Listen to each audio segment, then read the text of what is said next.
আসসালামু আলাইকুম। দুপুর ২টো বেজে ৩০ মিনিট। আজ শনিবার। বাংলাদেশ বেতার কক্সবাজার। স্থানীয় খবরে স্বাগত জানাচ্ছি এস এম জসিম। সাগরে মাছ ধরায় ৫৮ দিনের নিষেধাজ্ঞায় টেকনাফে কর্মহীন হয়ে পড়া জেলেদের মাঝে চাল বিতরণ শুরু হয়েছে। আজ দুপুরে উপজেলার সাবরাং ইউনিয়ন পরিষদ কার্যালয়ে এই কর্মসূচির উদ্বোধন করা হয়। উপজেলা পল্লী জীবিকায়ন কর্মকর্তা ও টেক অফিসার মংখিও মারমার সভাপতিত্বে উপজেলা সিনিয়র মৎস্য কর্মকর্তা মোহাম্মদ দেলোয়ার হোসেন প্রধান অতিথি হিসেবে এই কার্যক্রম উদ্বোধন করেন। তিনি জানান, সাবরাং ইউনিয়নে নিবন্ধিত ২,৭৫২ জন জেলেকে ৫৬ কেজি করে চাল বিতরণ করা হয়েছে। এ সময় ইউপি সদস্য, জেলে সংগঠনের নেতৃবৃন্দ ও সংশ্লিষ্টরা উপস্থিত ছিলেন। এদিকে টেকনাফের সেন্ট মার্টিনে দ্বীপবাসীর জীবনমান ও পরিবেশগত উন্নয়ন, সচেতনতা বৃদ্ধি, ত্রাণ বিতরণ ও বিনামূল্যে চিকিৎসা সেবা প্রদান সহ সপ্তাহব্যাপী নানা কর্মসূচি পালন করেছে কোস্টগার্ড। আজ সকাল ১১টায় সেন্ট মার্টিনের কোস্টগার্ড স্টেশনে স্থানীয়দের মাঝে ত্রাণ বিতরণের মাধ্যমে এই কর্মসূচির সমাপ্ত করা হয়। এতে প্রধান অতিথি ছিলেন কোস্টগার্ড পূর্ব জোনের zonal commander captain Shahin Majid. সমাপনী অনুষ্ঠানে তিনি দ্বীপের ১৫০ শতাধিক অসচ্ছল মানুষের মাঝে ত্রাণ হিসেবে চাল, ডাল, তেল, লবণ ও আলু সহ বিভিন্ন খাদ্য সামগ্রী বিতরণ করেন। এর আগে গত ১১ই মে থেকে আয়োজন করা হয় অগ্নি নির্বাপনী মহড়া, প্রাকৃতিক দুর্যোগের পূর্ব সতর্কতা, প্রস্তুতিমূলক ব্যবস্থা, দুর্যোগ পরবর্তী করণীয়, পরিবেশগত উন্নয়নে বৃক্ষরোপণ, মাদকাসক্তির ক্ষতিকর দিক সম্পর্কে সচেতনতা বৃদ্ধি, জীবনমানের দক্ষতা উন্নয়নে প্রশিক্ষণ, বিনামূল্যে চিকিৎসা সেবা প্রদান ও ওষুধ বিতরণ সহ নানা কর্মসূচি। ক্যাপ্টেন শাহিন মজিদ বলেন, কোস্টগার্ড সুবিশাল সমুদ্র উপকূলীয় ও নদী তীরবর্তী এলাকার নিরাপত্তায় গুরুত্বপূর্ণ ভূমিকা রাখার পাশাপাশি স্থানীয় মানুষের জীবনমান উন্নয়ন, সেবা প্রদান ও কর্মদক্ষতা বৃদ্ধিতে অবদান রেখে চলেছে। কক্সবাজারের নারী উদ্যোক্তা নাজমা আক্তার রেশমি সমুদ্রের টোনা ফিশ দিয়ে চিপস, আচার তৈরি করে এখন এক সফল উদ্যোক্তা। তিনি বাণিজ্যিকভাবে লাভবান হওয়ার পাশাপাশি পাচ্ছেন প্রশংসা। এছাড়া কৃতিত্বের অনন্য উচ্চতায় প্রতিষ্ঠিত হতে চান রেশমি। এর জন্য সংশ্লিষ্ট সকলের সহযোগিতাও আশা করেন তিনি। বিস্তারিত শুনুন প্রতিবেদনে। সমুদ্রের টুনা ফিশ দিয়ে চিপস তৈরি করে রীতিমতো সফল উদ্যোক্তা বনে গেছেন কক্সবাজারের সমুদ্র পাড়ের স্বপ্নবাজ কন্যা নাজমা আক্তার রেশমি।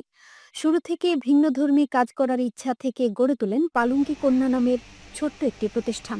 প্রথম দিকে শুটকি মাছের পাউডার, এরপরে সামুদ্রিক টুনা মাছ দিয়ে তৈরি করেন মাছের চিপস।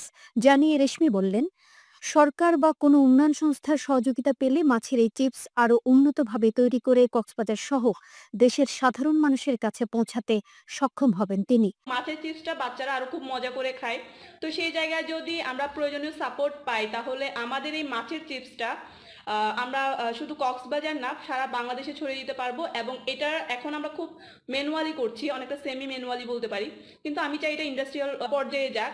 মাছের চিপস ছাড়াও দক্ষিণ চট্টগ্রামের জনপ্রিয় খাবার বালাচাও ও শুটকি মাছের পাউডার তৈরি করে বাণিজ্যিক সফলতার পাশাপাশি সামুদ্রিক শৈবাল দিয়েও পুষ্টিগুণে সমৃদ্ধ চিপস তৈরি করছেন বলে জানালেন তিনি।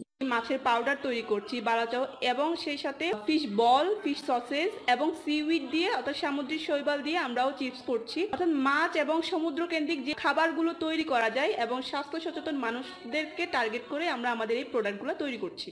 মৎস্য সম্পদকে কাজে লাগানোর এই অনন্য প্রচেষ্টার মাধ্যমে বাণিজ্যিকভাবে সফল হওয়ার পাশাপাশি কৃতিত্বের অনন্য উচ্চতায় প্রতিষ্ঠিত হতে চান এই নারী উদ্যোক্তা। সংশ্লিষ্টদের সহযোগিতায় একদিন তা অর্জন সম্ভব হবে বলে মনে করছেন নাজমা আক্তার রেশমি। শামীম আক্তার, বাংলাদেশ বেতার, কক্সবাজার। উখিয়ায় বাল্যবিবাহ ও লিঙ্গভিত্তিক সহিংসতা বন্ধ, কন্যা শিশুর শিক্ষা নিশ্চিতকরণ, নারী পুরুষের বৈষম্য দূরীকরণ, নারীর ক্ষমতায়ন ও পরিবার পরিকল্পনা বিষয়ক প্যানেল সংলাপ অনুষ্ঠিত হয়েছে। আজ উপজেলা প্রশাসনের সহযোগিতায় ওয়ার্ল্ড ভিশন বাংলাদেশ এর চাইল্ড সেফটি নেট প্রজেক্ট এই সংলাপের আয়োজন করে। উপজেলা পরিষদ হলরুমে অনুষ্ঠিত এই সংলাপে সামাজিক রীতিনীতির নেতিবাচক প্রভাব চিহ্নিতকরণ ও উত্তরণে আলোচনা করা হয়। এতে সরকারি কর্মকর্তা, সাংবাদিক, জনপ্রতিনিধি, ইমাম, শিক্ষক, ধর্মীয় নেতা, স্কুল ও কলেজের শিক্ষার্থীরা অংশগ্রহণ করেন। আবহাওয়া আগামীকাল দুপুর 12টা পর্যন্ত 24 ঘন্টার পূর্বাভাসে বলা হয়েছে অস্থায়ীভাবে আংশিক মেঘলা আকাশ সহ মেঘাচ্ছন্ন থাকতে পারে। সেই সাথে দু এক জায়গায় অস্থায়ীভাবে দমকা হাওয়া সহ বিদ্যুৎ চমকানো বৃষ্টি অথবা বজ্রসহ বৃষ্টি হতে পারে। কক্সবাজার সমুদ্র বন্দরের জন্য কোনো সংকেত নেই। আগামী 24 ঘন্টায় দিন ও রাতের তাপমাত্রা সামান্য হ্রাস পেতে পারে।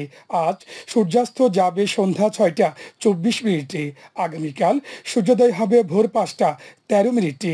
আজকের সর্বনিম্ন তাপমাত্রা ছিল 26.5 ডিগ্রি সেলসিয়াস এবং সর্বোচ্চ তাপমাত্রা ছিল 33.1 ডিগ্রি সেলসিয়াস। এখন জানিয়ে দিচ্ছি বাঁকখালী নদীর মোহনা ও সংলগ্ন এলাকার সামুদ্রিক জোয়ার ভাটার সময়সূচি। আজ ভাটা শুরু হয়েছে দুপুর 1টা 12 মিনিটে, চলবে সন্ধ্যা 7টা 35 মিনিট পর্যন্ত। জোয়ার শুরু হবে সন্ধ্যা 7টা 35 মিনিটে, চলবে রাত 1টা 19 মিনিট পর্যন্ত। পুনরায় ভাটা শুরু হবে রাত 1টা 19 মিনিটে, চলবে আগামীকাল সকাল 7টা 26 মিনিট পর্যন্ত। খবর শেষ হলো। আমাদের পরবর্তী খবর প্রচারিত হবে আগামীকাল সকাল 9টা বেজে 30 মিনিটে।